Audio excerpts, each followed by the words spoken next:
네, 녹음을, 녹화를 해야죠. 네, 잘 지냈어요? 네, 잘 지냈어요. 네, 목사님 잘 지내셨죠? 네. 아, 머리 하셨나? 아, 머리는 잘랐어요. 아, 예. 한국에서 자르고 왔는데, 아, 한국에서 자른 건데, 아, 지금 이 자고, 화면으로 처음 봐서 그렇구나. 자고 일어나면 이렇게 돼요. 자고 아, 일어나면? 자고 네. 일어나면 더, 이뻐지시고 멋져지시는 거예요? 아이고, 고맙습니다. 어제 안 말리고 그냥 막 네. 피곤해서 잤더니 꼬풀꼬풀 됐어요. 그리고 막 이제 애들 학교 보내고 정신이 없어가지고 지금 머리도 못 만졌어요. 세수도 못했어요.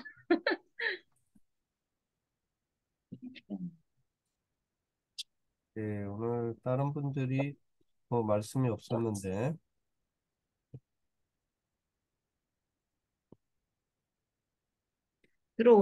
응? 한번 볼게요. 들어오시겠죠?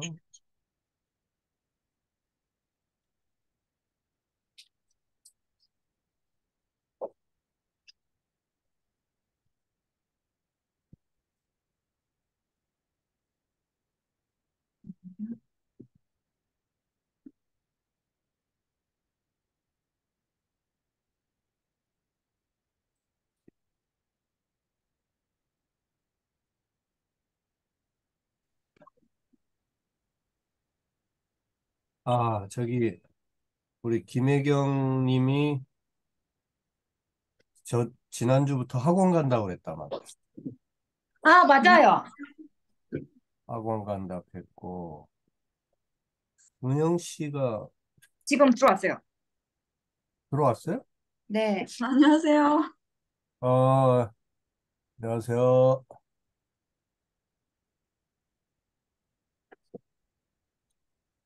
잘 계셨어요? 은영 씨. 네. 아, 순아 진짜 오랜만에 한국 왔는데 못 보고. 그러니까. 아니, 그 친구들 맞아? 네. 아니, 은영이가 시집을 저쪽으로 가가지고 아, 시집을 왜 저쪽으로 가, 이쪽으로 가야지. 서울을 가도 힘들고 서산을 가도 쉽지 않아요. 아니, 아니, 무슨 은영 씨가 제주도 사는 것도 아니고, 저, 온양인가 뭐, 거기 사시잖아. 거기가 뭐, 맞아요. 그냥, 그러네. 한국은 그냥 가면은 막말로 서울, 부산도 그냥 금방 가잖아요. 근데 이번에 그러니까 진짜 힘들었던 게 핑계. 아니 근데 민호가 둘이랑 민호가 번갈아 가면서 아프고 응급실 가고 그래가지고 어, 막 하루 이틀 아픈 게 아니라 막 4일, 5일 막 이렇게 둘 다 번갈아 가면서 음. 그래서 아니, 왜? 뭐, 뭐 때문에? 그랬구나. 배탈 나갔는데 어머머. 심하게 배탈이. 그러니까, 지금 그런 얘기를 지금 은영 씨도 처음 듣는다는 게 지금 단지 안 만나서만이 문제가 아니야. 순아님께서 바쁘시면 은영 씨가 또 밤중에라도 막 달려 올라가서 얼굴 잠깐이라도 보고 그래야 친구지. 참. 그러게요. 아니야. 아, 참. 네, 하여간 그래도 좋은 친구죠. 요번에 바쁘고. 네, 하여간 머리도 잘랐네, 순아. 한국 가서 머리 잘랐어. 그러니까 같이 만나가지고 미용실도 좀 같이 가고 그래야 친구지. 예, 뭐 아직 좀 더 살아야 되지만 살면서 점점 더 느끼는 거는 뭐 인생 뭐 없어요. 좋은 친구들 만날 수, 가지고 있고 만날 수 있고 그게 점점 더 소중해지는 것 같아요. 예, 어디 가도 바빠서 못 만났으니까 다행이지. 뭐 가서 한 달씩 있는데 뭐 아무도 뭐 연락도 없고 찾아오는 사람도 없고 뭐 가는지 마는지 관심도 없고 그렇게 되기 시작하면 이제 한국 갈 이유도 없고 그다음부터는 그러겠죠? 예, 아니, 꼭 한국 가는 것뿐만 아니라 그렇게 여기 있으면서도 좋은 친구가 또 이렇게 한 번씩 왔다가 지나가고 그러면 그게 기쁨이고 감사하고 그런 것 같아요. 은영 씨도 유럽에 한번 오셔야죠. 독일에 진짜 가고 싶어요. 수나 찾아서. 죽기 전엔 갈 수 있을까 봐. 근데 젊은 분이 그런 말 하시면 안 되지. 예, 제가 우리 교우들한테 가끔씩 하는 얘기 있는데 역사가 일어나려면 몇 가지 조건이 있는데 그 중에 하나가 무리해야 된다. 오버해야 된다. 근데 또 다른 하나는 이제 삼천포로 빠져야 된다. 맨날 하던 음, 방식으로 어제 일했으니까 오늘도 일하고 뭐 열심히 일해야지 뭐 그렇게 365일 5년 10년 계속 똑같이 루틴하게 일만 하면 역사가 일어나지 않아요. 어느 날인가 그 일을 탁 내려놓고 삼천포로 음, 세야 돼. 그래야 음, 역사가 일어납니다. 그리고 음, 그거는 뭐하고 연결돼요? 오버해야 된다. 무리해야 된다. 뭐든지 뭘 하려면 사랑을 해도 좀 오버해야 역사가 일어나고. 그죠? 네. 우리 신앙생활도 마찬가지야. 적당히 웬만큼 해가지고는 뭐가 일어나지 않아요. 저 사람 왜 저렇게까지 하지? 싶을 정도로 열심히 막 무리해서 오버해서 할 때 거기서 감동이 일어나고 거기서 역사가 일어나는 거예요. 또 설교했네. 하여간 그런 식으로 예. 핵심은 뭐예요? 옷이라는 거지. 한번 뜨라는 거지. 동기부여돼요, 진짜. 무리해야 한다. 네. 오바해야 된다. 제가 웃으면서 얘기했지만 늘 지금도 그 가슴속에 아픔으로 남아있는 게 뭐냐면 제가 지금 독일 생활 21년째잖아요. 그런데 저희 아버지가 아들 사는데 한 번도 못 와보고 돌아가셨어요. 음, 너무 음, 가슴이 아파. 물론 이제 갑자기 돌아가시니까 네. 뭐 조금 더 올해 70에 돌아가셨는데 그것도 그냥 딱 쓰러지셔서 하루 만에 돌아가셨어요. 그래서 아, 뭐 음, 갑자기 가셨기 때문에 그런 부분도 있지만 어쨌든 아, 참 너무 안타까워요. 어머니나 장모님 뭐 다들 왔다 가시고 뭐 가족들 그렇게 했는데 아버지가 그리고 우리 선교교회 제가 함부르크 5년 처음에 있다가 이제 디셀도르프 선교교회로 이제 사역지를 옮긴다고 할 때 아버지가 전화 받고서는 잘 됐다고 독일에서 계속 더 사역하게 돼서 참 잘 됐다고 이제 저 개인적으로는 디셀 선교교회에서의 사역이 정말 내가 가야 될 길인가 하는 이제 그런 약간의 좀 뭐 이렇게 예, 반신반의 하는 이제 그런 상황 속에서 아버지는 잘 됐다고 그렇게 말씀해 주셨던. 근데 아버지가 좀 그 이후로 독일에 오셔가지고 좀 시간도 보내시고 그러고 가셨으면 좋은데 그 말씀 하시고 얼마 안 돼가지고 돌아가셨고 아, 음. 너무 하여간 또다시 돌려서 결론은 오시라 뜨시라. 네. 예. 여기 지금 들어오시지 않은 다른 분들도 마찬가지예요. 효순 씨도 영상으로 이제 보신다 그러면 마찬가지. 우리 규선 씨는 이제 점점 더 많이 좋아져 가지고 말하는 게 좀 약간 어눌했는데 계속 그 말하는 트레이닝도 받고 이래 가지고 지난주에도 한번 다시 통화했는데 또 많이 좋아졌어요. 약간 음, 지금 그 아무런 사정을 모르는 사람들이 들으면 뭐 2세세요? 약간 그 음, 독일의 한인 2세들이 음, 약간 어눌한 거 있잖아요. 네. 그랬어요. 뭐 이렇게 약간 어린이 발음 같은 이제 그런 게 좀 남아 있어서 그렇긴 한데 어, 제가 우리 규선님한테는 그런 표현을 했는데 다른 것들은 다 잊어버리고 천국 방언 하나님 나라 언어가 더 강화된 것 같다. 왜냐하면 음, 좋은 말만 주로 해야 되고 또 하게 되고 그렇게 돼 있대요, 지금. 그래서 나쁜 말을 하거나 뭐 이러면은 예를 들면 나쁜 말이 잘 안 나오고 일단 기본적으로. 음, 그리고 하여간 너무 감정적으로 심한 이제 변화가 있게 되면 뭐썩 좋지 않은 건데 그런 게 음, 약간 있나 봐요. 그래서 어쨌든 음, 좋은 얘기를 하고 뭐 재미난 얘기 하여간 그런 좋은 얘기를 하면 말이 더 잘 되고 어, 음, 나쁜 얘기를 하면 말이 더 안 되고 음. 그런 기제로 새롭게 세팅이 돼서 거듭나셨다. 네, 거듭나서 천국 방언을 하는 그런 입으로 머리로 또 마음 가슴으로 이렇게 새로 구성이 된 것 같아요. 감사하라고는. 네, 하여간 오늘 시작부터 결론은 오버하고 무리해서 삼천포로 잠깐 세라 떠라 말씀드리고 음, 시작합니다. 자, 시작합니다. 기도합니다. 하나님 감사합니다. 오늘도 저희들 말씀 공부, 또 하나님의 말씀이 어떻게 구성되어 있는지, 그래서 한 발짝 더 하나님 앞에 다가설 수 있는 또 은총, 기회를 허락해 주시니 감사합니다. 성령께서 우리의 지혜의 주인으로 함께 해 주실 줄 믿사옵고 예수님 이름으로 기도드립니다. 아멘.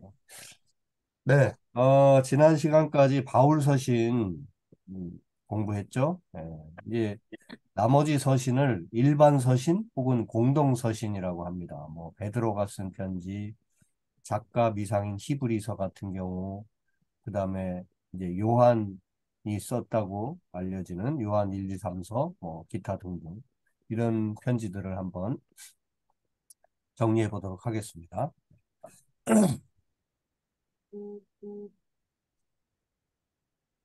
네. 뭐 바울 서신도 그랬지만 특히 이 공동 서신은 이제 저자들, 그 리포터들은 조금씩 달라지더라도 그 거의 공통 분모, 그 커먼 센스가 뭐냐면 결국 어려움에 처한 큰 시련을 맞게 된 교회의 모습들을 우리가 보게 되고 그걸 어떻게 대처할 것인가 하는 이 문제를 조금씩 상황은 다르지만 결국 그 문제를 가지고 이야기하고 있는 게 이 공동 서신입니다. 크게 두 가지예요. 초대교회가 맞닥뜨린 어떤 시련, 고난, 역경, 이것은 하나는 내부에서부터 왔고, 하나는 외부에서부터 왔는데, 내부에서는, 거짓 가르침, 거짓 교사들이 나타나기 시작했다는 거예요. 복음을 정확하게 가르쳐 주지 않고, 왜곡된 복음을 가르치는 자들이 출현하기 시작했는데, 그거는 뭐하고도 연결돼 있냐면 외부로부터의 박해. 이제 나중에 이제 로마 정부로부터의 박해가 있겠죠, 그죠? 그 다음에 또 하나는 유대교. 이제 기존의 그 기독교가 출발했던 그 뿌리가 유대교잖아요, 그죠? 그래서 그 유대교로부터의 어떤 박해 이런 것이 이제 어쨌든 외부로부터의 박해가 이제 있었어요. 이 두 가지 내부에서는 거짓 교사의 출현, 외부에서는 어떤 신앙 믿음은 너희는 죽는다. 기독교인으로 그리스도인으로 살아가면 니들 죽는다 하는 또 복음을 전파하면 니들 죽는다 하는 이런 외부로부터의 박해가 있었습니다. 이게 연결이 돼 있는 게 외부로부터의 박해가 있게 되면서 거짓 교사들도 더 이렇게 많이 출몰하게 되는 이게 소위 선순환이 아니라 악순환이 되는 거죠. 네. 자, 그래서 이제 계속 세부적으로 보겠지만 거짓 교사들의 주장에는 여러 가지 특징들이 있지만 가장 대표적인 게 예수님이 육신을 입고 이 땅에 오신 거 아니다. 어떻게 하나님이라는 존재가 육신을 입을 수 있느냐. 이런 식. 그래서 예수님의 신성만을 강조하는 것. 되게 좋은 얘기 같죠? 예수님이 어떻게 인간일 수 있어? 어? 하나님이신 그분이, 하나님의 아들이신 분이 인간이 된다? 말이 안 되잖아. 그분은 그냥 신이신 거야. 어? 인간일 수 없어. 그래서 육신을 입었다. 이 땅에 육신을 입고 오셨다. 그 부인하고 그 다음에 육신을 입고 오셨다고 한다면 그 예수님은 이미 선한 게 아니다. 거룩한 분이 아니다. 그냥 인간인 거지. 뭐 이렇게 해서 한편으로는 예수님의 신성을 강조하는 듯 해서 거룩해 보이지만 예수님은 신성도 가지고 계시고 인성도 가지고 계신 예수님은 신성 100%, 인성 100%. 논리적으로는 우리가 이해가 안 되는 숫자지만 신성 완벽한 신이시고 완벽한 인간이시다. 이게 이제 소위 성경이 우리에게 말해주는 뭐 교리적으로 정리를 해보자면 복음은 그런 것인데 이 복음이 왜곡되기 시작하면 한쪽으로 예수님은 그저 인간일 뿐이다. 혹은 예수님은 그냥 신이실 뿐이다. 무슨 인간으로 왔냐? 말도 안 된다. 이제 이런 주장들을 하게 된다는 거죠. 그래서 바울도 그렇고 여기 공동서신 저자들도 그렇고 아니다. 절대 그럴 수 없다. 복음의 핵심이 하나님이신 그분이 우리에게 오셨다. 그게 복음의 핵심인데 그걸 부정하기 시작하면 복음은 온데간데 없이 되는 것이다. 이제 이게 초대교회 이 복음서 기자들이든 혹은 이 편지를 썼던 서신서 기자들이든 이 공통적으로 주장했던 것들이 바로 이겁니다. 예, 복음을 바로잡자. 그 다음에 외부로부터의 박해. 이거. 그래서 결국 뭡니까? 아, 고난 속에 예수님을 언제라도 부인할 유혹들이 있지만 그러나 그런 어려움 중에서도 믿음을 잃지 않고 끝까지 인내하자. 또 구체적으로 실천하는 믿음을 가져야 되지 않겠느냐? 그 다음에 너 혼자가 아니다. 우리가 함께하는 믿음이 소중했다고 하는 거죠. 네. 그래서 공동서신에 보면 복음을 위해 고난받고 심지어 죽음까지도 능히 감당할 수 있는 그런 믿음의 눈, 그런 믿음의 눈을 갖게 하고 믿음의 눈으로 세상을 보게 하는 그 힘이 공동서신에 곳곳에 들어있음을 확인하게 됩니다. 자, 이제 공동서신 어떤 것들이 있는지 하나씩 볼까요?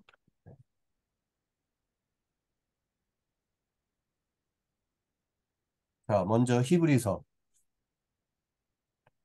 자, 히브리서는 한마디로 히브리서 11장 1절에 있는 1절, 2절에 나오는 믿음의 정의. 이것이 요절이라고 할 수 있어요. 믿음은 바라는 것들의 실상이다. 보이지 않는 것들의 증거다. 그런 말씀이 나오죠. 믿음은 바라는 것들의 실상이다. 이 히브리서 역시 초기 교회의 안팎의 어려움, 두 가지 어려움이 있었다고 그랬죠. 내부의 거짓 교사의 출현, 외부의 박해. 이 어려움을 가장 잘 보여주는 서신이 히브리서라고 할 수 있어요. 내부의 거짓 교사와 외부의 박해는 초대교회를 어려움에 빠지게 했죠. 박해로 마음이 흔들리는 사람들도 있었고 다시 유대교로 돌아가 버리는 사람들도 있었어요. 이런 상황 속에서 히브리서가 등장하게 됩니다. 제가 언젠가 말씀드렸는지 모르지만 이 성지순례 같은 거 이렇게 특히 이스라엘 성지순례나 또 터키 성지순례 할 때도 마찬가지고 그런 걸 확인하게 되는데 초대교회는 우리는 요즘에 뭐 교회를 한 뭐 6개월, 1년 이렇게 다니면 바로 세례 받으라 해가지고 세례부터 받잖아요. 근데 초대교회 이 초기 교회의 분위기는 세례를 받는다고 하는 것은 그냥 죽음과 맞바꾸는 거였어요. 내가 세례를 받는다는 것은 그리스도인이라는 명찰을 이제 딱 붙이고 다니는 거니까 언제 당국자들로부터 기득권자들로부터 언제 어떻게 쥐도 새도 모르게 죽임을 당할 수도 있고 또 재판에 넘겨질 수도 있고 또 감옥에 끌려갈 수도 있고 그러니까 소위 죽음과 맞바꾸는 거예요. 그래서 세례라는 것 자체를 이렇게 신앙생활을 꽤 한 다음에 거의 죽기 일보 직전에 나는 그리스도인입니다 하는 마지막 도장을 찍는 어떤 그런 행위 분위기로 세례를 상당히 나중에 늦게 받았어요. 그래서 세례 받는다 하는 것은 나는 이제 예수 때문에 진짜 당장 이 순간에 죽어도 좋다라고 하는 그런 도장을 꽝 찍는 그런 느낌이었던 거죠. 네. 네, 그래서 이렇게 요즘 같으면 세례받고 신앙생활, 교회생활 한참 10년, 20년 하다가 이제 마음이 흔들려서 소위 안나가 성도, 가나안 성도가 되거나 아니면 완전 옛날로 돌아가 버리거나 뭐 이제 그런 경우가 있는데 이 초대교회는 결국 그렇게 계속 신앙을 지켜서 마지막 죽음의 순간에도 세례를 받고 뭐 이래야 될 텐데 그냥 흔들려서 어, 유혹에 빠지거나 또 유대교로 돌아가 버는 사람들이 적지 않았다. 이런 상황 속에서 이제 히브리서가 나오게 되는 거죠. 그래서 히브리서는 그 이제 시작에 딱 보면은 어, 열 열두 지파 혹은 어, 뭐죠? 어, 바로 예수님의 초점을 맞추면서 그 어려움 속에서 고난 속에서 우리가 흔들리지 않기 위해서 다시 유대교로 돌아가지 않기 위해서는 뭘 해야 되겠는가? 결국 예수님을 그리스도 예수를 잘 알아야지만 한다 하는 이제 그런 측면에서 그리스도 예수를 주로 유대교와 비교를 하면서 지금 이제 제가 요 단락을 살짝 넘어오고 지금 이 셋째 단락을 먼저 얘기하고 있는데요. 그리스도교와 유대교를 비교하면서 예수 그리스도의 우월성을 여러 가지 측면에서 이렇게 논증하고 있는 그런 서신서입니다. 그래서 분명히 예수님은 신성을 지니고 또한 인성을 지녔음에도 불구하고 천사들하고는 비교할 수 없는 그런 더 높은 존재이시고 모세, 여호수아 그거 너희들 붙들고 유대인들은 모세가 최고잖아요. 그거 모세 율법 그래서 토라, 오경 이거 붙들고 살잖아요. 근데 모세나 여호수아보다 훨씬 더 우월하시고 최고의 존재가 예수님이시다. 그걸 계속 말하고 있어요. 여기서는. 그리고 이제 대제사장 중에 대제사장. 예수님 그 당시에 원래 대제사장은 하나였는데 하도 막 이렇게 적당히 뭐 돈으로 권력으로 이렇게 막 하면서 대제사장이 막 몇 사람씩 나오는 이제 그런 여러 사람이 나오는 이제 그런 정도까지 지금 그러니까 마치 우리 한국 교회가 총회장이 100명이 넘잖아요. 교단이 막 이렇게 저렇게 해가지고 이제 그런 시대가 된 거예요. 여하간 그러나 진짜 대제사장 중에 대제사장이 바로 진짜 대제사장 한 분 대제사장이 예수 그리스도시다. 그런 얘기를 5장 9장에서 해주고 있고 그 다음에 이제 후반부로 10장 13장까지 보면은 결국 우리가 믿음으로 끝까지 인내해서 승리하자라고 하는 얘기. 히브리서 11장을 잘 아시는 대로 11장은 믿음장이라고 하죠. 그래서 믿음의 사람들을 쭉 열거하면서 그들이 결국 그런 행동을 하고 그렇게 살았던 거는 다 뭐였다? 믿음으로 그렇게 하는 것이다. 모세가 믿음으로 바로의 공주의 아들이라 칭함을 거절받고 뭐 이런 식으로부터 쭉 시작해서 한 사람 한 사람 다 믿음으로 그렇게 한 것이다. 예.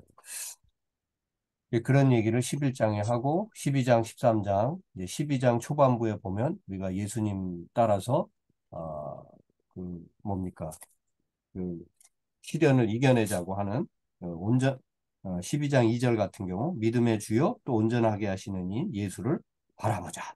아, 그리고 마침내 앞에 있는 그 기쁨을 위해서 십자가를 참고 부끄러움을 개의치 아니하신 그리고 하나님 보좌에 앉으신 분이 바로 우리 예수님 아니시냐 이러면서 그분만을 바라보자 이런 얘기를 하죠.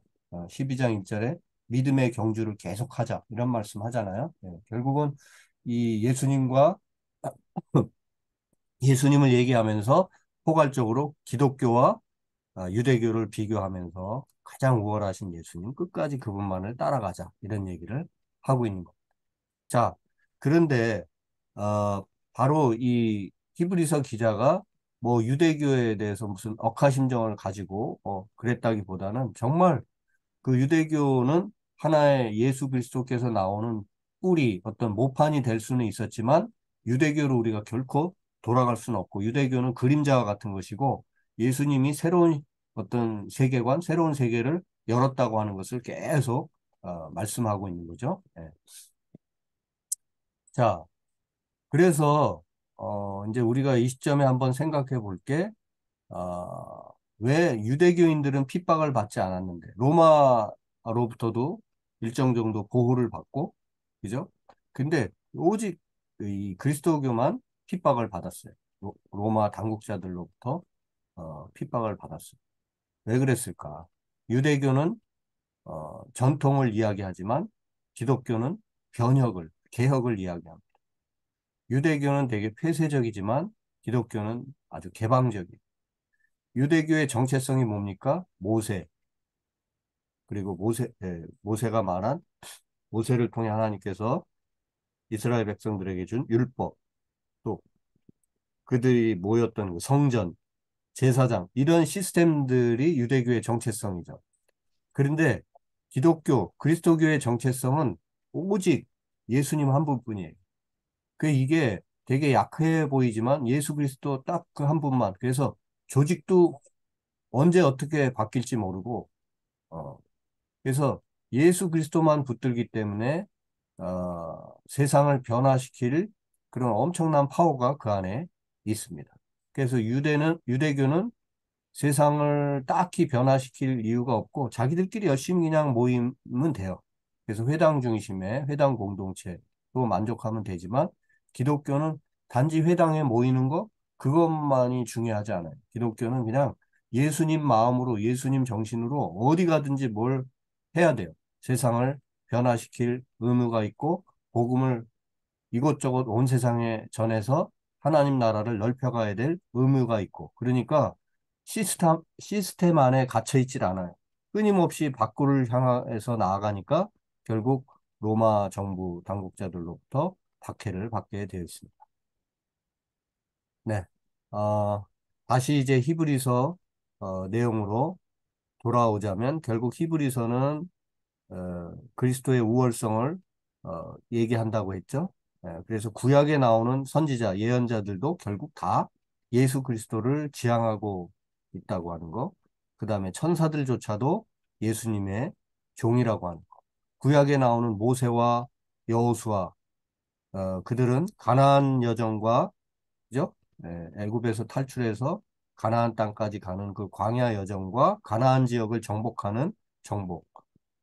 이것을 담당했지만 예수님은 그냥 어떤 일부 지역을 어, 이렇게 정복하는 정도가 아니라 영원한 천국을 건설하고 확장해가는 그 일을 하신 분이다. 그래서 계속 구약과 신약을 이렇게 비교하면서 새 길을 열고 있는 거죠. 지금 히브리서가 구약의 그 소위 제사장은 죄를 기억나게 하는 존재지만 진짜 참 대제사장인 예수님은 죄를 용서하는 길을 열어가신 분이죠. 구약에서는 우리 죄를 이렇게 없애기 위해서 속죄받기 위해서 희생 제물들을 뭐 소, 양, 뭐 무슨 이런 염소 이런 짐승들을 이렇게 내 죄를 거기다 전가시켜서 그들 머리에 안수하고 내 죄를 짐승에게 전가시켜서 그들을 제물로 바치는 그런 일들을 하면서 왔는데 이제 예수님은 어떤 분이다? 자기 자신을 그냥 희생양으로 속죄양으로 그냥 통째로 십자가에 드림으로써 단 한 번 예수님의 그 십자가 희생 제사를 통해서 이제는 누구나 죄인들이 예수 앞으로 돌아와서 용서받고 새 길을, 새 삶을 새 사람으로 살아갈 수 있도록 그렇게 하신 분이다. 이게 이제 히브리서뿐만 아니라 모든 그 복음서 기자들의 핵심 테마죠. 그래서 제사장은 죄를 자꾸 기억나게 하고 그 죄 문제를 해결해야 된다 하는 존재로 서 있는 게 제사장이라면 진짜 제사장 예수님은 내 안에서 죄가 다 해결되고 용서받을 수 있다라고 하는 용서의 길을 열어주신 분이 예수님입니다. 이게 히브리서 기자가 강조해서 하고 있는 거죠. 그러니까 뭘 붙들어야 되겠느냐 하는 이제 그런 관점에서 왜 과거의 제사장은 또 붙들려? 그래서 또 짐승 제사를 드릴 거냐? 아니다. 하나님의 아들로서 완벽하고도 일회적인 단 한 번의 제사를 드려서 그분 안에 있기만 하면 용서의 길, 사죄의 길로 갈 수 있는 그분을 믿고 그분을 끝까지 붙들어야 되지 않겠느냐. 예, 그게 히브리서 기자의 주장인 거죠. 그래서 유대교는 예수 그리스도의 일종의 약간 모형, 이죠. 그런데 이제 그 모형인 예수님이 실제로 이제 오셨다 하는 거예요. 그러니 모형으로 자꾸 돌아가지 말고 실제로 이 역사 속에 오신 하나님의 아들, 하나님이신 그분, 그분을 붙들어야 되겠다. 과거로 돌아가지 말자. 예, 그 얘기죠. 예. 유대교는 예수 그리스도의 일종의 그림자처럼, 실루엣처럼 미리 살짝 보여주는 건데, 실제가 오셨는데, 리얼리티가 오셨는데, 자꾸 그림자로 돌아가려는 어리석은 짓을 우리가 해서는 안 되겠다. 예. 마지막. 그래서 히브리서 기자는 구약에서부터 예수님에게 이르기까지 또 예수로부터 이제 이 히브리서 편지를 받는 그 당시에 성도에 이르기까지의 그 역사들을 쭉 더듬으면서 우리 신앙의 뿌리가 어디서부터 왔고 어떻게 흐르고 있는지를 잘 설명해 주고 있는 게 히브리서다. 그리고 핵심은 뭐다? 그 모든 것들은 믿음으로부터 온다고. 그렇게 강조해주고 있는 것. 이게 히브리서죠. 예, 히브리서 11장은 무슨 장?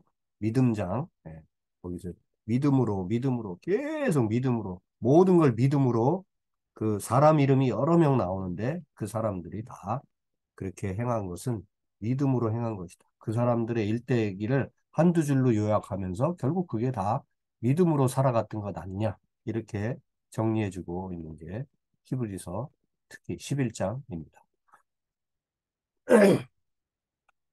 수나님은 계속 어디 하셨나? 자, 목사님, 저 계속 듣고 있습니다. 그래요. 네네네. 네. 근데 얼굴이 안 보이셔가지고. 금방 들을게요. 네. 아니, 얼굴 안 보이게 하는 게 무슨 이유가 있으면 그렇게 하시고. 근데 아, 나는 지금 어디 갔나 해가지고. 안 갔어요. 계속 있어요. 네. 예. 왜 얼굴을 가려야만 했어요? 네. 아, 잠깐, 저기 뭐 좀 가지러 오느냐고요? 죄송해요. 오케이. 얼굴 크게 문제가 없으면 네. 부활시켜주세요. 네. 네. 그 다음에 이제 히브리서 지나가고 야고보서. 자, 야고보서는 간단히 얘기하면 바울 서신 중에 갈라디아서와 로마서, 바울 서신 중에 가장 먼저 쓰여질 것이다라고 생각한 갈라디아서, 그리고 고린도 지역에서 써 보냈을 것이다라고 로마 교인들에게 써 보냈을 것이다라고 생각되는 로마서. 자, 갈라디아서와 로마서의 핵심 테마가 뭐였다고요? 혹시 기억하세요? 네네? 갈라, 갈라디아서와 로마서의 공통 분모, 그들의 주장. 공통분. 자, 똑같이 바울이 썼죠, 그죠? 갈라디아 교회를 향해 쓴 게 갈라디아서고, 로마 교인들을 향해 쓴 게 로마서인데, 두 가지 서신 다 핵심이 뭐냐면, 음, 히브리서 좀 전에 지금 우리 공부했죠? 네. 히브리서 11장에서 계속 반복된 단어가 뭐라고요? 믿음이요? 네, 믿음. 그게 로마서와 갈라디아서와 로마서는 우리가 어떤 착한 행위를 많이 해가지고 구원 얻는 게 아니라 믿음으로 구원 얻는 것이다라고 하는 하- 어려운 말로 한자를 좀 쓰면 이신칭의 믿음으로 구원 얻는다. 믿음으로 의롭게 된다. 그게 핵심 테마입니다. 갈라디아서는 한 이렇게 급하게 써서 몇 장 안 되지만 로마서는 네. 이제 나중에 시간을 두고 약간 논문처럼 조금 더 조직적으로 쓴 거죠. 그러나 분량의 차이만 있을 뿐이지 그리고 대상의 차이만 있을 뿐이지 핵심 주제는 뭐다? 믿음으로 구원 얻는 것이다. 뭐 할례를 받았느냐 안 받았느냐 뭘 무슨 절기를 지켰느냐 안 지켰느냐 이거 가지고 네. 구원받는 게 아니고 믿음으로 네. 구원 얻는 것이다. 예, 그게 두 성경의 공통 테마입니다. 뭐와 뭐? 음, 뭐와 뭐? 네? 두 가지, 믿음. 아니, 두 가지 서신. 네. 어떤 서신이 그 테마를 얘기했다고요?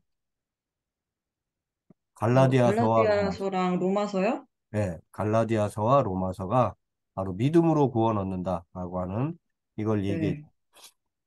자, 요게 정리되면 야고보서는 이제 끝난 거예요. 야고보서는 믿었다고 한다면, 믿는다고 한다면 행위로 드러나야 된다. 그게 야고보서입니다. 네. 행위로 구원을 받는 거야. 이렇게 말하고 있지는 않지만 믿는 자들에게는 행위가 중요하다.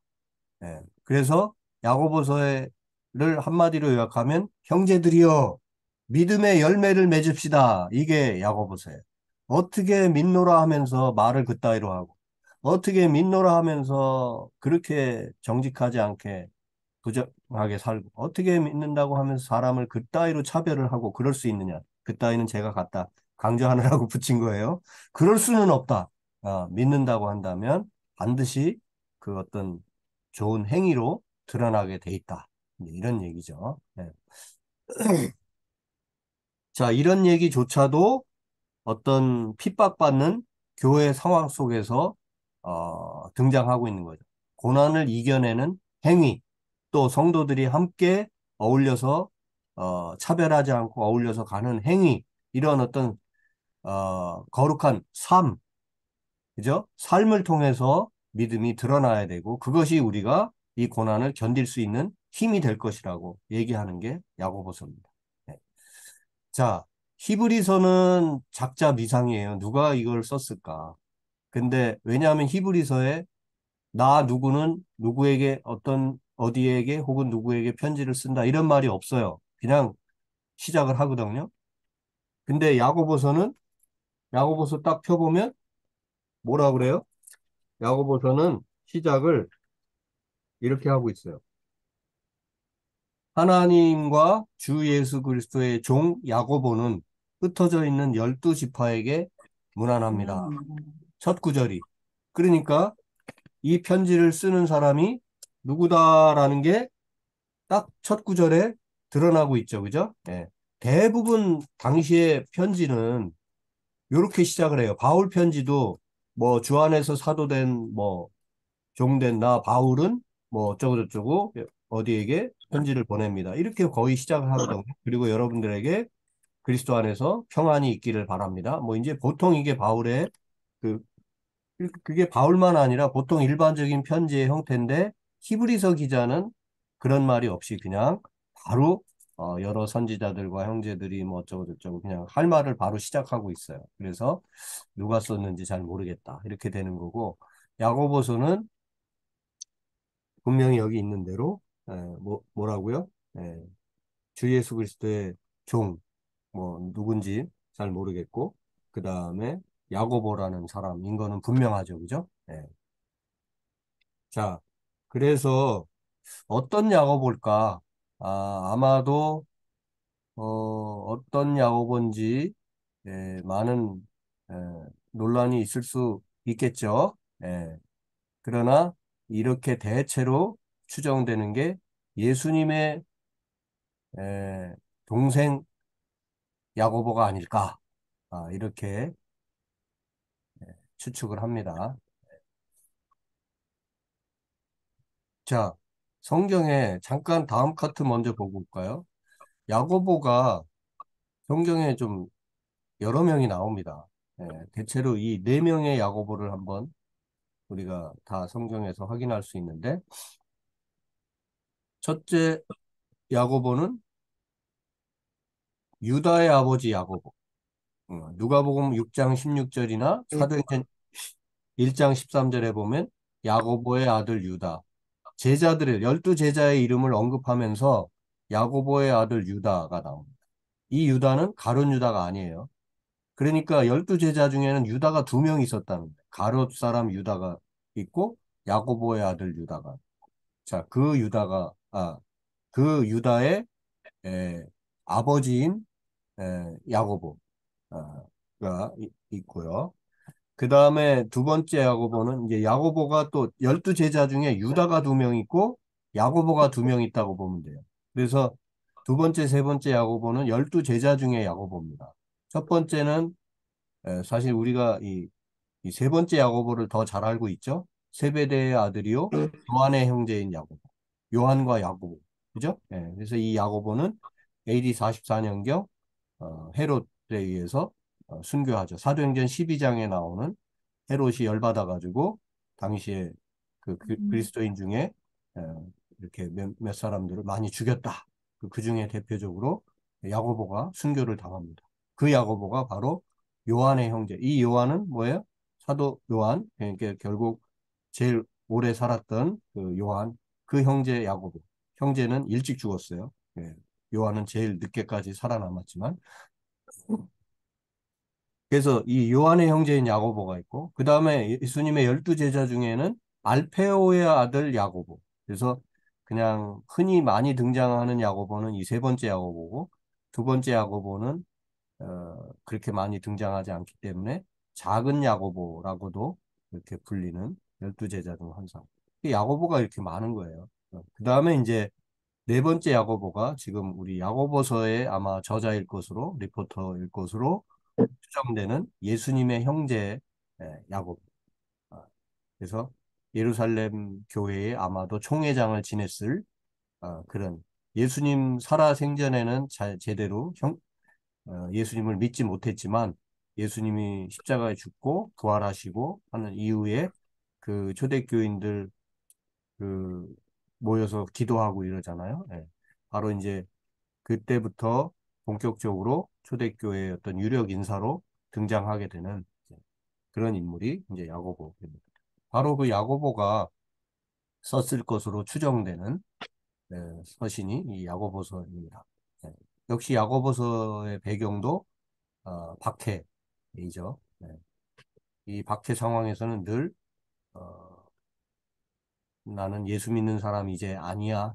아니 예수 믿은 적 없어. 하고 배교할 수 있는 그런 유혹이 늘 있었죠. 네. 그런 상황 가운데 신앙을 잃지 않는 방법, 그것은 끝까지 인내하는 믿음이다. 그리고 구체적으로 주여 믿습니다, 믿습니다 하는 게 아니라 실천하는 믿음으로 자신에게 더욱더 성실해지고 엄격해지는 것을 통해 우리 신앙을 끝까지 유지하고 견디자. 이게 야고보서의 핵심 테마입니다. 그래서 야고보서는 여러 곳에 어떤 특정한 지역에 있는 교인들에게 편지한 것이 아니고 어, 거기 성경에도 야고보서에도 쓰여 있듯이 뭐라고 돼 있냐면 1장 후반부에 예수 그리스도의 종 야고보는 흩어져 있는 12지파에게 문안하노라. 그래서 모든 그 히브리 백성으로서 그리스도인이 된 모든 이들이라면 이 편지를 받고 정신 차립시다. 이렇게 해서 세계 곳곳에 흩어져 박해받고 있는 성도들에게 써보낸 편지임을 알 수가 있어요. 그래서 그렇게 누구누구에게, 내가 누가 누구에게 여러 사람들에게, 여러 그리스도인에게 편지합니다 하면서 바로 요절, 바로 핵심 테마를 얘기하는데 그게 뭐냐면 1장 2절. 1절에 인사 잠깐 하고는 2절에 바로 뭐라고 돼 있어요? 내 형제들아 너희가 여러 가지 시험을 당하거든 온전히 기쁘게 여기라. 이렇게 말씀하고 있죠. 이게 뭐예요? 결국 야고보 기자도 지금 시험 당하고 있는 그런 성도들을 의식하면서 편지를 쓰고 있구나. 그래서 시험 당하는데 시험을 없게 해달라고 내가 여러분 시험을 빨리 면하게 해달라고 고난을 빨리 면하게 해달라고 기도할 테니까 힘내십시오. 이렇게 써 있질 않습니다. 제가 성도들에게 뭐 카톡을 보내거나 편지를 보내면 이렇게 썼을 것 같아요. 조금 있으면 고난이 물러갈 수 있으니까 좀 견디세요. 뭐 혹은 고난이 빨리 사라지도록 제가 기도 빡세게 하겠습니다. 이렇게 말할 텐데 야고보는 뭐라고 해요? 시험을 당하고 있고 고난을 당하고 있으니까 기쁘게 여기십시오. 이렇게 시작하고 있습니다. 엄청난 메시지죠, 그죠? 고난 앞에서 그러니까 이제 고난의 현실 속에 있는 초대교회의 어떤 대응 전략이 여러 가지 있었지만 그 중에 아주 소중한 전략이 고난을 기쁘게 받아들입니다. 그게 이제 야고보서의 첫 주장입니다. 그래서 믿음의 이런 시련들이 엄청 우리한테 지금 많은데 이것은 결국 인내를 만들어내고 인내를 우리가 온전히 이루기만 한다면 마침내 조금도 부족함 없는 그런 경지에 이르게 됩니다. 그게 2절, 3절, 4절 바로 그러니까 이 야고보가 시험 당하고 고난 당하고 있는 성도들에게 해주고 싶은 말. 여기에 그냥 그 결론이 이미 다 들어가 있는 겁니다. 예. 자, 그 얘기를 하고서 그 다음에는 야고보가 뭐예요? 우리가 뭐냐? 우리가 믿음의 백성들 아니냐? 우리의 삶을 통해서, 우리의 언어를 통해서 우리가 얼마나 참 혁명적인 믿음의 백성인지 드러나야 되지 않겠느냐 하면서 이 뭐죠? 어, 믿음의 행위를 제대로 하자 이런 주장으로 이어져 가고 있습니다. 고난을 기쁘게 받아들이자라는 얘기와 우리가 믿는 사람으로서 행동을 제대로 하면서 살자라고 하는 게 이렇게 연결된다는 게 쉽지 않은 얘기잖아요. 지금 환란이 있고 고난이 있는데 피하십시오.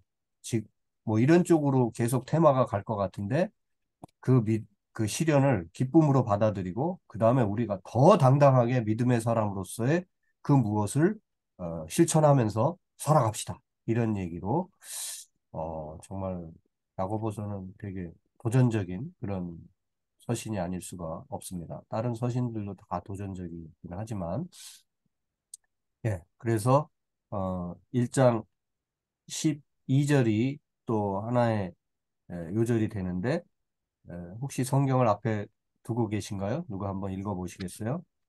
12절이요. 12절, 1장 12절. 시험을 참는 자는 복이 있나니 이는 시련을 견디어낸 자가 주께서 자기를 사랑하는 자들에게 약속하신 생명의 면류관을 얻을 것이기 때문이라. 네, 아멘. 예. 시험을 만나거든 기쁘게 여기고 그 다음에 참고 인내하고 견디어낸 자는 마침내 약속하신 생명의 면류관을 얻게 된다. 이게 야고보의 주장입니다. 예. 그러면서 이제 자연스럽게 우리가 어, 말씀을 들었다고 한다면, 복음을 가지고 산다고 한다면 반드시 어떤 행위로 드러나게 돼 있다라고 하면서 야고보는 자연스럽게 행함이 없는 믿음은 죽은 믿음이라고, 우리가 산 믿음으로 살아야 되지 않겠느냐고 계속 그 얘기를 하고 있습니다. 아까 말씀드린 것처럼 로마서와 갈라디아서가 오직 믿음으로라는 주제였다면 이 야고보는 행위로, 예, 그 얘기죠. 예, 그래서 바울이 복음을 내면에 받아들이라고 가르치는 반면 야고보는 그 복음을 바깥으로 드러내라고 그렇게 말씀하고 있고, 바울이 신앙의 어떤 뿌리, 근원을 말하고 있다면 야고보는 신앙의 열매를 말하고 있다고 할 수 있겠습니다. 예. 음.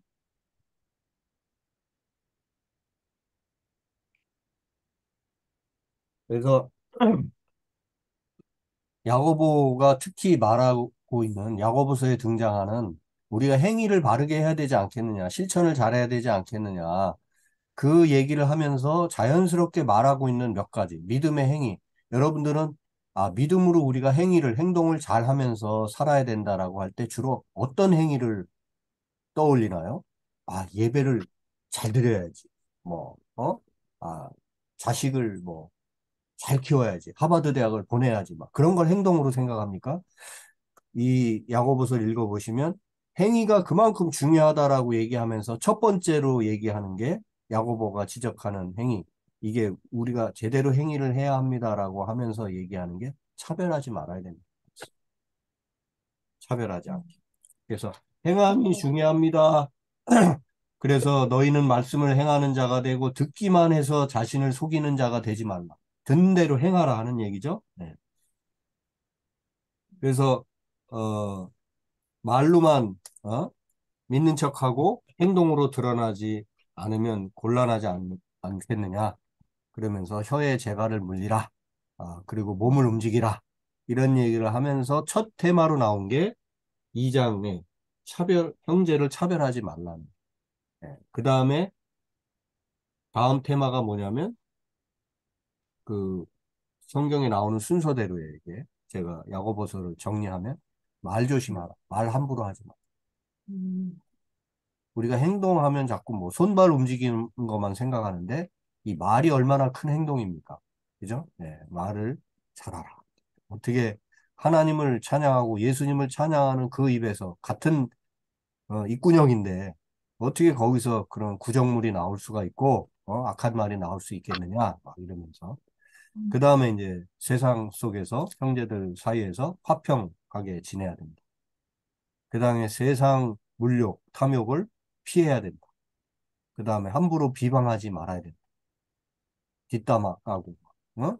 음, 그 다음에 소문만 듣고 막 함부로 말하고 이런 거 하지 마.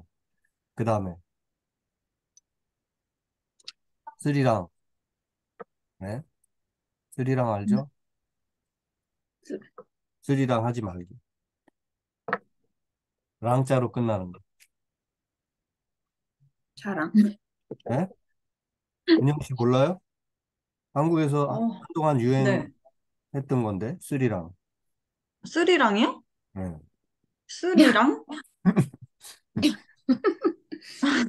처음 들어보는데, 뭔가, 저 옛날 사람인가 봐요. 유행 아니, 모르겠어요. 몰라도 돼요. 네. 돈 자랑하지 말고, 어?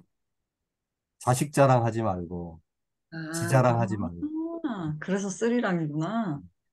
이 허탄한 자랑하지 말라 하는 얘기. 그 다음에 재물에 노예되지 말기. 어, 끝까지 인내하면서 기도하기. 이런 게 야고보가 말해주고 있는 행동, 믿음으로 드러나야 되는 행동의 어떤 그 주제들입니다. 저는 이 첫 번째, 두 번째 테마로 차별과 그 다음에 언어 이 얘기를 하고 있다는 게 참 야고보서를 읽으면서 되게 이렇게 강력하게 들어왔어요. 믿음으로 우리가 산다는 게 우리의 믿음이 행위로 드러난다는 게 적어도 야고보서에 의하면 차별을 하지 않아. 그리고 함부로 말하지 않아. 그게 되게 중요한 신앙의 행위라는 거. 뒤에도 다 중요한 얘기지만. 네, 야고보서 신앙의 믿음의 열매를 맺자. 네. 자, 아까 야고보 정리했죠? 네. 그 다음에 이제 베드로전서, 베드로후서가 있어요. 베드로전서 요약하면 고난이 주는 소망. 네. 이렇게 고난이 주는 소망을 갖자. 이렇게 요약을 할 수가 있습니다. 계속 기원 후 뭐 60 몇 년, 64년 이런 얘기를 하고 있는데 에, 이 로마의 화재 사건이 일어납니다. 그런데 이 정치가들은 뭐 예전이나 지금이나 아주 음, 약삭 빠르면서 악하죠. 예. 이 네로라는 황제가 로마에 일어난 화재 사건, 누가 방화를 했는지 뭐 어떻게 하다 불이 났는지 모르지만 정치인들이 이게 되게 심각한 문제다. 요거를 면피하기 위해서 그리스도인이라는 놈들이 로마 당국이 어? 미우니까 저놈들이 방화를 했다. 이런 식으로 몰아가면서 그리스도인들 그러면 이제 그리스도인들을 잡아들여서 족치고 죽이고 그래야 될 거 아니에요. 그쪽으로 간 겁니다. 자기 그 소위 권력을 더 강고히 하기 위해서 그리스도인들을 방화범으로 몰면서 이 기독교인들에 대한 박해가 더 증가되게 되죠. 예. 그래서 이제 이런 상황 속에서 베드로 사도가 교회의 장래를 근심, 걱정, 큰 염려를 가지고 편지를 쓰는데, 그게 이제 베드로 전서, 후서 이런 것들입니다. 역시 고난과 핍박을 잘 우리가 견뎌내자 하면서 이걸 견뎌내고 있는 성도들을 격려하면서 끝까지 갑시다. 예, 고난이 주는 소망을 이야기하고 있는 게 베드로 전서입니다. 그래서 우리가 그리스도의 죽음과 부활로 인해 영원한 구원을 이미 얻은 자들이므로 소망 가운데 오늘 당장 죽어도 우리도 다 부활한다고 하는 영원하다고 하는 그런 소망 가운데 살아갑시다. 이게 이제 베드로전서의 핵심 테마죠. 2장 19절에서 21절 누가 한번 또 읽어보시겠어요? 2장 19절이요? 네.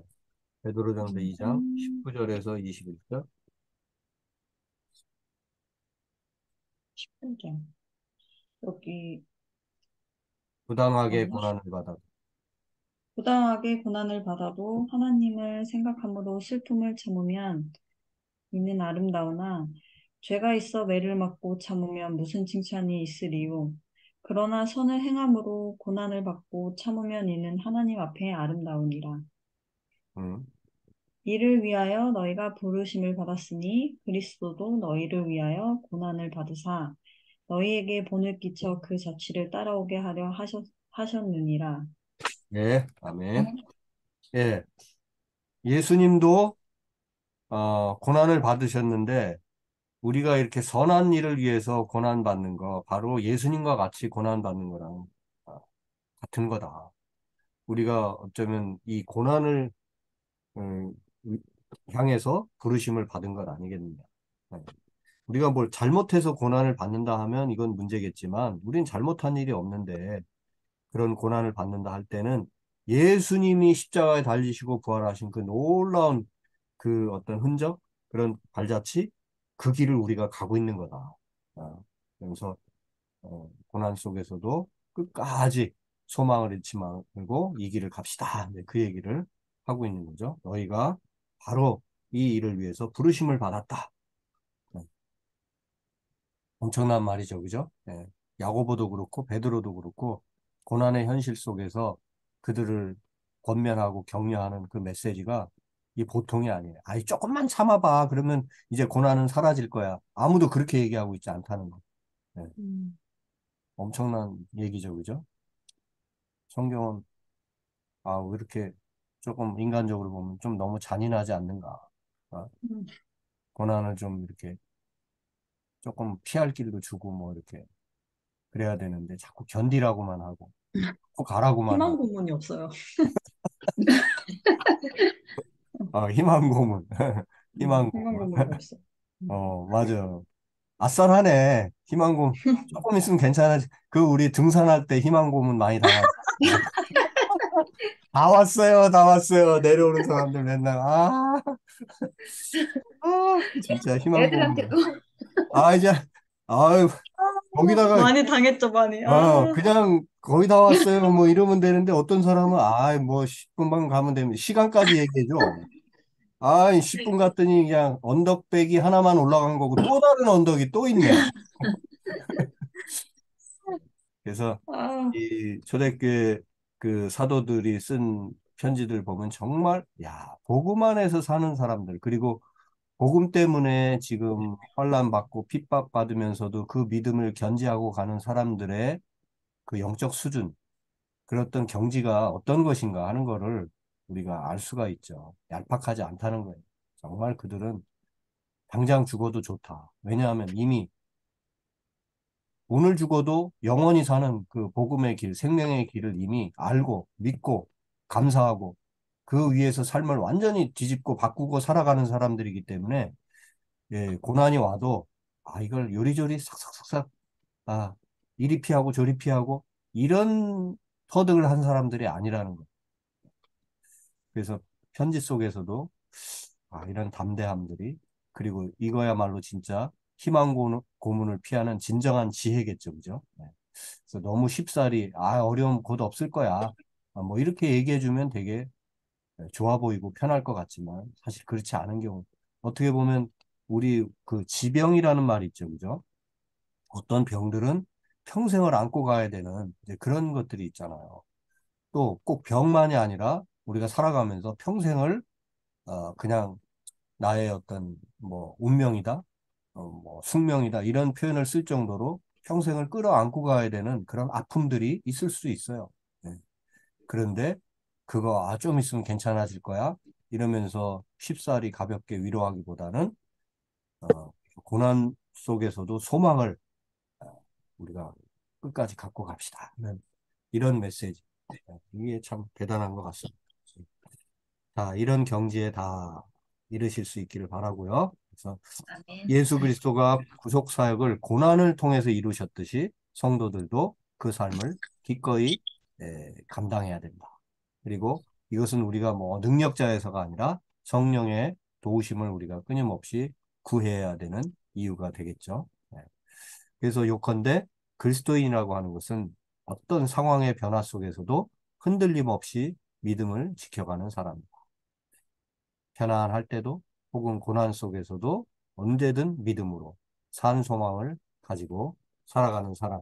그게 바로 그리스도인이죠. 예. 그래서 시련 중에서도 심지어 기뻐할 수 있다. 베드로전서 1장 초반부에 바로 이런 표현들이 나오죠. 예. 한번 성경을 읽으시면서 눈으로 확인하면서 또 기쁨을 맛보시길 바랍니다. 예, 베드로 후서 거짓 교훈을 물리쳐라 이런 말씀이죠. 외부로부터의 핍박은 교회 내부의 거짓 교사들, 거짓 선지자들의 활동을 더 크게 예, 아, 했다고 말씀드렸죠. 환란의 시대에 정신을 바짝 차려야 된다. 이게 얼마나 중요한지 모릅니다. 자, 베드로 후서의 두 가지 관심, 특히 거짓 선생을 조심하라라는 말과 그들이 에, 주로 거짓 가르침이 주로 어디에 해당됐냐면 그리스도의 재림에 관한 가르침이었습니다. 자, 예수님이 승천하신 뒤에 고난이 지속되면서 교회에는 예수님의 사역을 의심하는 사람들이 생겨났습니다. 예. 그러면서 베드로는 이들을 경계하면서 예수님의 사역과 십자가의 죽음 그리고 부활 명백한 사실임을 말하고 거기다가 뭐까지 주의 강림의 확실성. 주께서 반드시 다시 오신다. 예. 하도 지금 고난이 여러 가지 역경이 많으니까 이 주께서 다시 오신다고 하는 것을 이렇게 흐리멍텅하게 이렇게 정리하려는 그룹들이 생겨났는데 아니다. 주께서는 반드시 다시 오신다. 라고 이렇게 이제 강조하고 있는 거죠. 그 다음에 이제 거짓 교사들이 있다 보니까 성경을 지멋대로 억지로 풀고 또 자기 욕심, 자기 생각에 따라서 함부로 막 풀어내는 거짓 교사들이 나오니까 성경을 보는 관점을 확실히 해라. 성경을 지멋대로 억지로 풀지 마라. 이런 얘기를 하고 있는 게 베드로 후서입니다. 네. 예. 그래서 이렇게 거짓 가르침들이 넘쳐나는 시대 속에서 우리는 어떻게 믿음을 지켜갈 것인가? 아, 어떻게 이 유혹을 이겨낼 것인가? 그것은 바로 하나님의 약속을 기억하는 것이라고 말씀하고 있습니다. 3장 1절에서 2절 보면 주의 약속은 어떤 이에 더디다고 하는 것 같이 더디지 않다. 주님이 분명히 다시 오신다고 뭐 약속해 놓으셨고 왜 안 오고 계시느냐 뭐 그러는데 무슨 소리냐? 주의 약속은 하루가 천년 같고 천년이 하루 같은 것이다. 지금 우리 살아생전에 안 온다고 지금 오늘 내일 당장 안 온다고 하나님의 주님의 약속이 실현되지 않는다고 그것이 마치 약속이 없는 것처럼 그렇게 약한 소리 하는 자들이 있는데 아니다. 하나님의 약속은 반드시 실현된다. 이것을 강조하고 있고 그다음에 우리가 생각하는 그 막 1년 365일이 하나님 앞에는 1초 같은 순간일 수도 있고 그 반대일 수도 있다. 좀 시간 개념을 조금 더 우리가 다른 확장된 개념을 가지고 하나님의 약속을 붙들고 살아가야 되겠다. 소망의 약속을 기다리고 살자. 반드시 약속하셨고 반드시 이루실 것이다. 이것이 베드로후서의 테마입니다. 네. 그래서 그런 어떤 나약한 그리고 사리사욕에 따라서 하나님 말씀을 왜곡시켜버린 거짓 교훈을 거짓 가르침을 물리치자는 게 베드로 후서입니다. 자, 그 다음에 어, 시간이 좀 갔는데 유다서 예.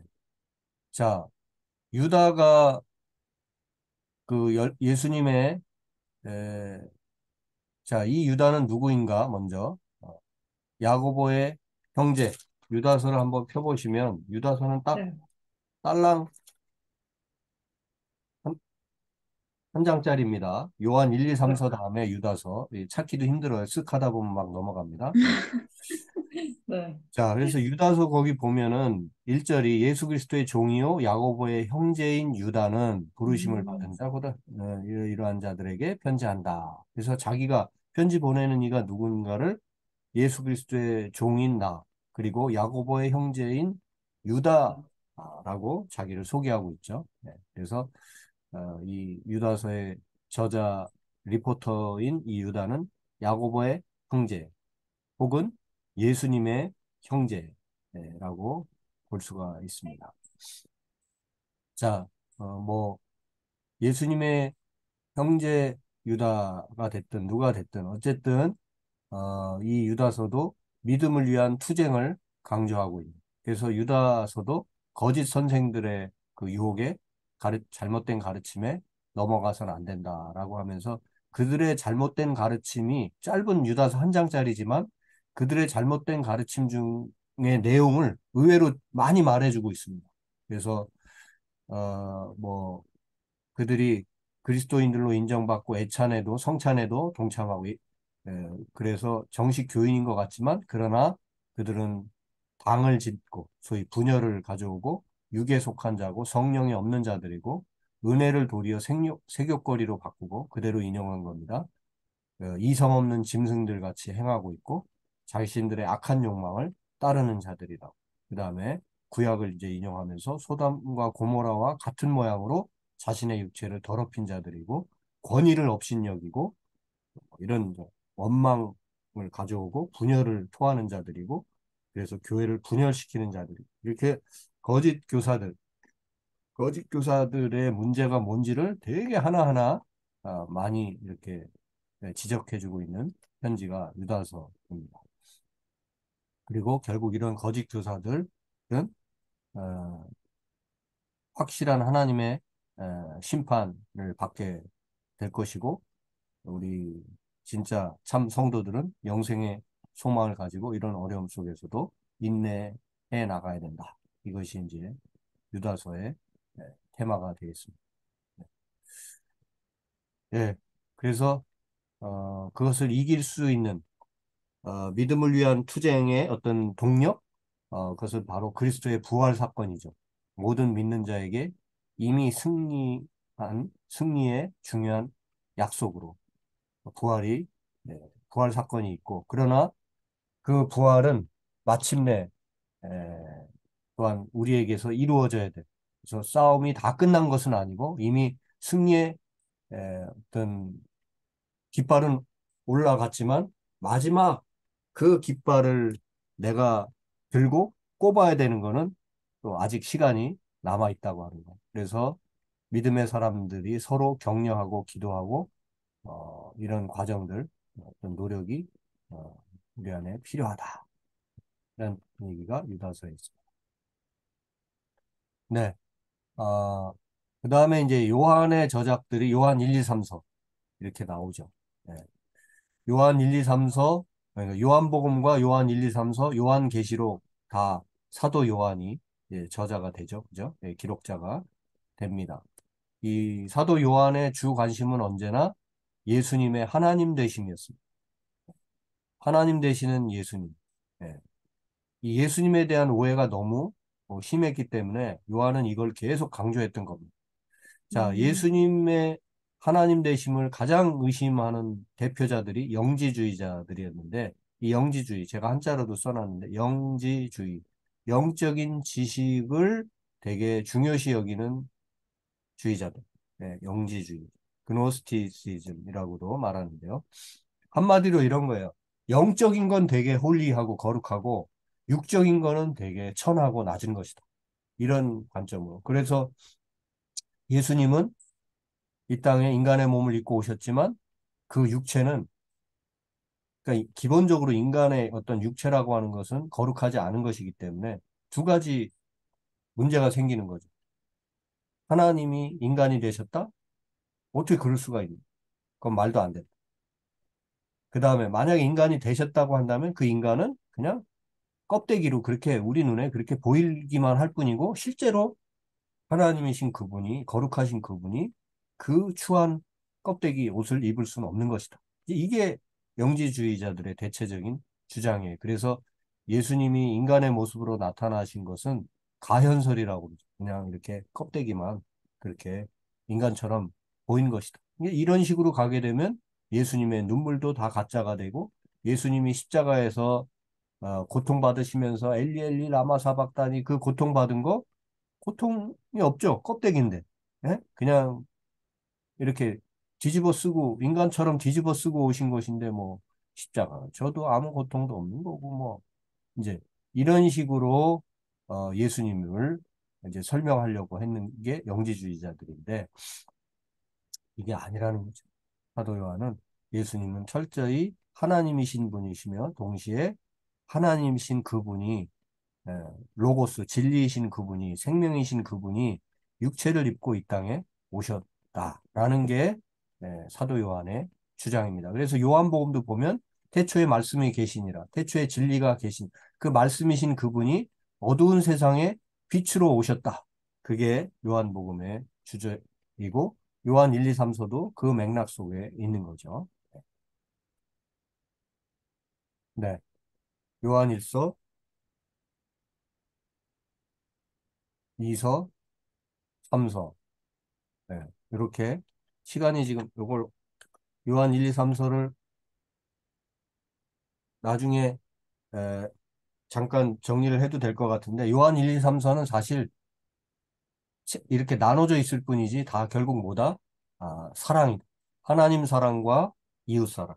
네, 우리가 예수 제대로 믿으면 하나님과의 사귐이 바로 서고 그 다음에 그것은 수평으로 하나님과의 수직 관계가 온전히 되면 그 다음에 이웃과 수평적 관계가 온전히 이루어진다.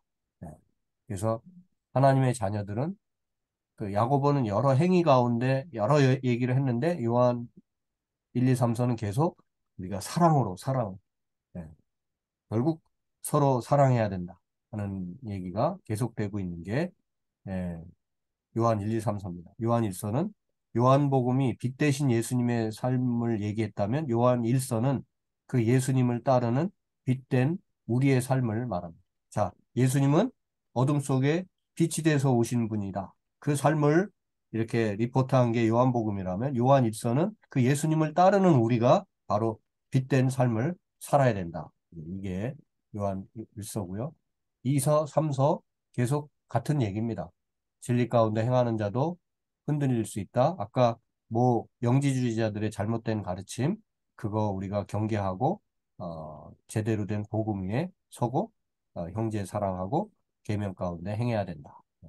자, 다시 한번 강조하지만 예수님의 신성만을 강조하면 되게 홀리한 것 같고 신앙이 좋은 것 같죠? 아닙니다. 예수님의 하나님 되심과 또한 예수님의 인간 되심을 똑같이 우리가 볼 수 있어야 이게 진정한 신앙이다. 제대로 된 복음 이해다 하는 거 다시 한번 말씀드리고요. 그 다음에 요한 3서는 내 사랑하는 가이오에게 이렇게 요약할 수 있습니다. 가이오라는 한 사람을 칭찬하기 위해서 진리 안에 거하면서 전도자들을 극진히 대접했던 가이오라는 이 인물을 칭찬하기 위해서 그리고 그를 계속 후원하고 격려하기 위해서 그 다음에 이제 한 사람을 더 이 가이오의 칭찬을 더 두드러지게 하기 위해서 디오드레베라는 사람의 그 어떤 교만함과 나쁜 행실을 또 같이 언급하고 있습니다. 그러면서 이제 한 일꾼 데메드리오라는 사람을 추천하는 내용이 이 요한 3서입니다. 여기 보면 2절에 사랑하는 자여 내 영혼이 잘된 것 같이 내가 범사에 잘되고 강건하기를 내가 간구하노라. 네. 이거 많이 우리가 축복할 때 이 말씀 많이 쓰죠. 내 영혼이 잘된 것 같이 내가 범사에 잘되고 강건하기를. 친구들에게, 이웃들에게 이런 축복을 많이 해주십시오. 자, 이런 축복의 시작 5, 6절에 또 계속되고 있죠. 사랑하는 자여, 네가 무엇이든지 형제, 곧 나그네 된 자들에게 행하는 것은 신실한 일이니 그들이 교회 앞에서 너의 사랑을 증거하였습니다.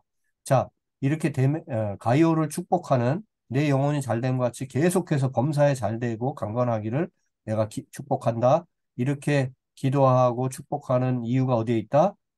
네가 무엇이든지 형제들, 곧 나그네 된 자들에게 행해왔던 거, 행하는 거 아주 신실하고 좋은 일이고, 교회가, 그들이 교회 앞에서 너의 사랑, 네가 어떻게 살아왔는지를 잘 증거해주고 있다. 계속해서 이 일을 감당해 나가라. 네. 자, 이런 가이오의 사랑의 행위는 어디서부터 왔다? 네가 진리 안에서 행한다 하니. 결국 진리가 그를 굳건히 세우고 그 진리는 결국 사랑의 행위로 드러났다고 하는 거. 이게 요한 3서에 나타나고 있는 메시지죠. 내 사랑하는 가이오에게 보낸 편지, 요한 3서입니다. 예, 여기까지. 예, 순아 씨는 차 운전하고 있네요. 보니까. 네, 운전 중인데 지금 네, 교체하려고요. 네. 아이, 아이들 데리러 가느라고 그러시구나. 아니요. 제가 수업을 해야 돼가지고. 아, 음. 오케이. 아유, 바쁜데. 맞아. 아니, 10시 반에 끝내야 되는데. 아, 이게, 어쨌든, 괜찮아요. 네. 오늘 여기까지 해야 다음 시간에 마지막 시간, 요한계시록과 이제 총정리, 요게 해서 다음 시간으로 이제 우리가 바이블 12 긴 대장정을 마치게 됩니다. 아, 미리 박수. 아, 어, 우리 좀 뭐죠? 좀 다음 시간에는 좀 여유를 가지고 책거리 겸 가까이 있으면은 만나가지고 오프라인에서 그렇죠. 오프라인에서 책거리도 좀 하고 그렇게 마무리하면 좋겠는데 언젠가 기회가 있겠죠? 네, 함께 페이스 투 페이스 만날 그런 우리 어, 혜경님도 학원 열심히 다니면서 독일어 열심히 하시고 규서님 더욱더 건강해지시길 바라고 우리 효수님도 행복하게 잘 살아가시고 이제 또 배울 날이 있겠죠. 네. 다들 수고하셨어요. 한 시간 한 번 더 남았지만 우리 또 오늘도 수고하셨습니다. 네. 그러면 2주 후에 오늘이 18일이니까 9월까지 넘어가네 그죠? 9월 네네. 1일 9월 1일에 우리 마지막 시간을 갖도록 하겠습니다. 목사님, 네. 혹시 어, 독일 시간으로 9시가 될까요? 왜냐면 어, 아, 이제 끝까지 잘 듣고 싶어요. 네. 9시 지금 괜찮죠? 은영 씨? 4시죠, 4시, 저희는. 예, 네, 예. 전 좋아요. 예, 9시에 하죠, 뭐. 네, 다음에는 그럼 마지막인데 너무 잘 끝까지 듣고 싶어요. 예. 다음에는 9시로 하겠습니다, 그러면. 네. 고맙습니다. 오케이. 그래요. 네, 시간이 많이 가서, 감사합니다. 제가 기도하고 마칩니다. 하나님 감사합니다. 오늘도 공동서신 공부하면서 초대교회 많은 박해와 또 거짓 교사들의 난무함으로 어려움 속에서도 그러나 복음에 바로 선 사도들의 그 귀한 가르침이 담긴 이 서신들을 통해 교회가 든든히 서갔음을 보게 해주시니 감사합니다. 우리 삶에 어떤 어려움이 있더라도 이와 같은 믿음의 선진들의 그 견딤, 인내, 그리고 마침내 소망 가운데 이루어갔던 그 신실한 믿음을 저희들이 본받게 해주시고 한 발 한 발 그 믿음의 경지에 다가서는 우리 모두가 되게 하여 주옵소서. 또 2주 뒤에 다시 만납니다. 그간에도 주의 성령께서 함께 해주시고 건강 지켜주시고 복된 하루하루가 되게 하여 주옵소서. 감사하고 예수님 이름으로 기도드립니다. 아멘. 네, 네, 수고 다했습니다. 안녕히 감사합니다. 계세요. 감사합니다. 네, 네. 보자.